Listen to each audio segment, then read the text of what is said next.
Bonjour à tous, je suis David Leclerc, votre analyste pour Badger Investor. Voici la mise à jour en vidéo de mon avis concernant le S&P 500.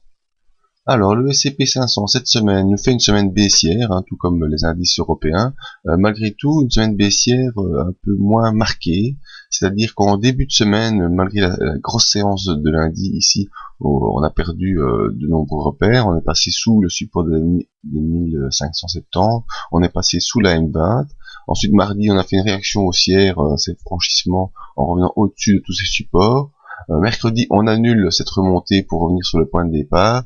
Ensuite, jeudi, mauvais signal, on sort du range haussier moyen terme et on s'en va s'appuyer sur la M50. Vendredi, rebond technique où on repasse au-dessus de la M50 et on revient dans le range haussier.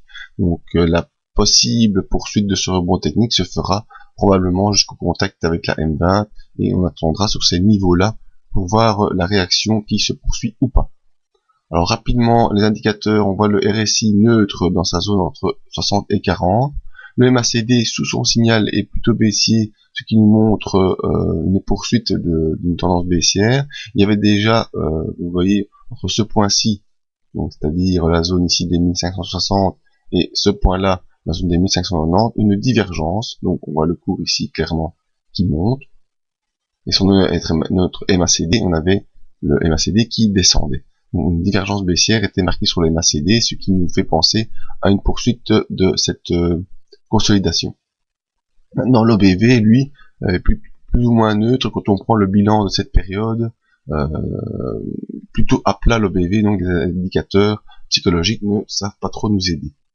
En tout cas, pour le courant de la semaine prochaine, je pense qu'on ira rejoindre début de semaine les 1564, qui est la M20, et ensuite il faudra surveiller donc ces niveaux, avec en résistance 1570 et en support la M50, ici comme vous le voyez, 1543 qui a déjà joué son rôle vendredi fin de semaine. Voilà. Pour faire la suite de cette analyse, je vous invite à venir voir nos briefings tous les matins et également vous inscrire à la mailing list qui se trouve en bas de page, c'est gratuit et vous ne raterez plus aucune de nos analyses et plus aucune de nos mises à jour. Voilà, merci à tous et à la semaine prochaine pour une nouvelle vidéo.